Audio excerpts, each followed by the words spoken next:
There are many different ways to pay spousal support in Oregon. Today, we'll go over the pros and cons of each option. Hi, I'm Julie. I'm an attorney who takes the drama out of divorce through divorce mediation. There are 4 ways you can be creative in paying spousal support in Oregon. You can step down by income.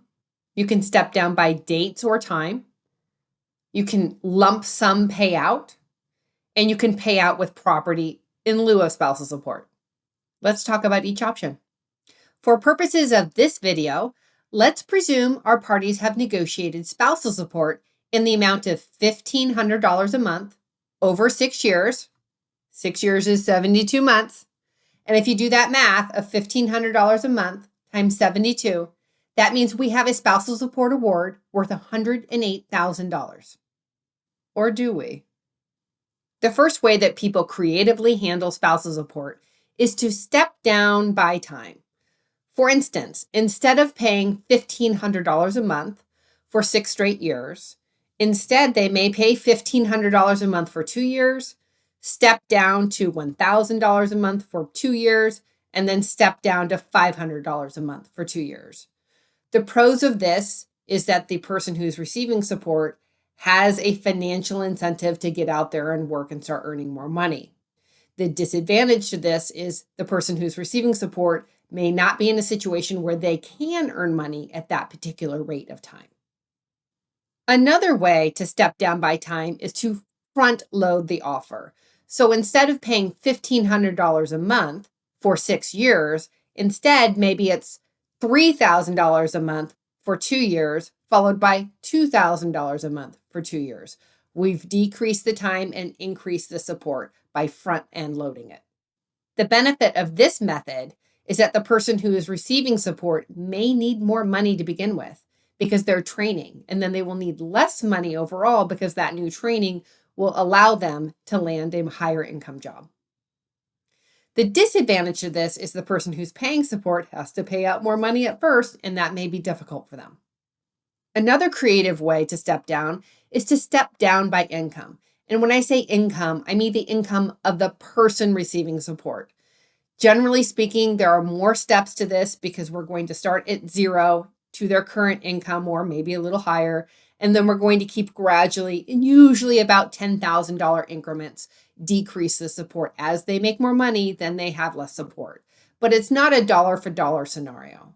So generally speaking, I like to keep people in the 22% of the difference between gross incomes. And so if I start at 22% of where their gross incomes currently are, I'm also going to keep that step as I'm stepping them down and down. Typically speaking, I notice that I have to do somewhere between 3 to 5 steps to achieve my party's goals for this particular creative solution. The benefit to this is that the payor feels that they are not having to pay out a certain amount of money while the payee is making more money. An obvious disadvantage for the payee is they will be receiving less support, but they're also going to be earning a ton more money, so it's not going to be impacting them. Now let's talk about lump sum payouts. They're more complicated than you would think. A lump sum payout requires a few steps. The first step is, let's calculate how much that spousal support award should be.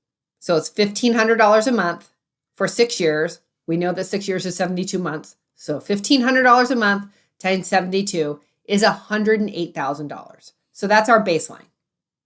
Now we have to figure out a present value discount. So Julie, what is a present value discount? Well, let's think of it this way.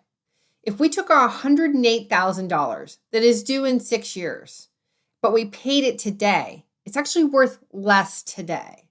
So for instance, if I took $108,000 today and I put it into a low yield savings account, in 6 years, it will be worth more than $108,000, which means that it has to be worth less today. Is there a complicated formula for this? Yes.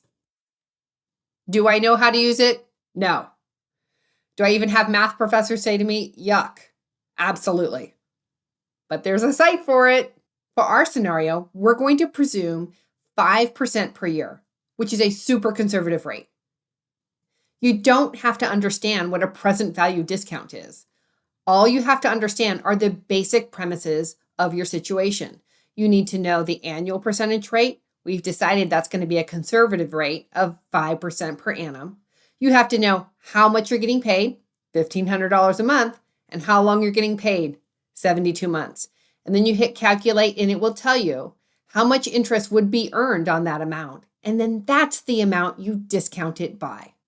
So if you presume 5% per year over 6 years on originally $108,000, the amount is $18,169.59, which means we need to actually discount the $108,000 by that $18,000 and change because you're getting the money today.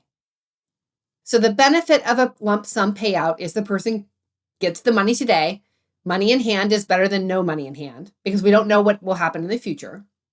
But it also means it's worth slightly less money today because of the future value discount that should be applied to it. The final way to creatively pay spousal support is to pay property in lieu of spousal support. What do I mean? Well, generally speaking, it's a house, it's equity in the house, or it's a retirement. However, equity in home and retirement are not treated equally.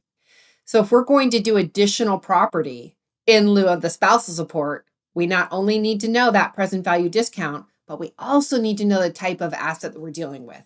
If it's just the home equity, that's easy to deal with. We'll handle that present value discount with that property. But if it's retirement, then we also have to take into account the additional taxes in retirement. What do I mean by that? Well, let's use easy numbers.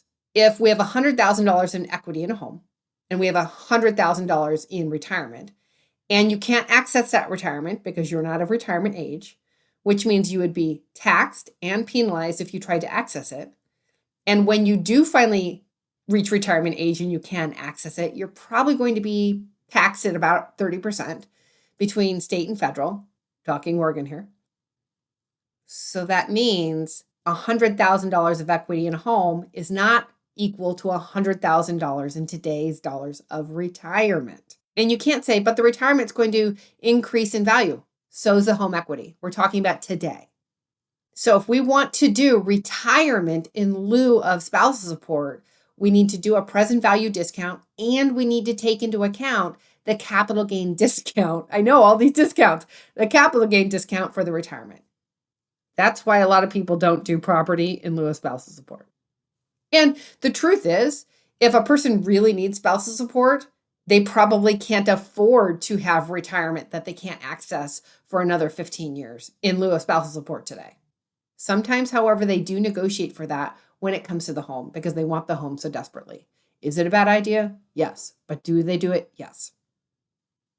Finally, if we are doing any sort of creative awards, especially around the lump sum or the property in lieu of spousal support, we do want to add additional language to the general judgment to make sure that the court is aware that spousal support was negotiated, that something else occurred instead of spousal support, and we need to waive future requests for spousal support as well.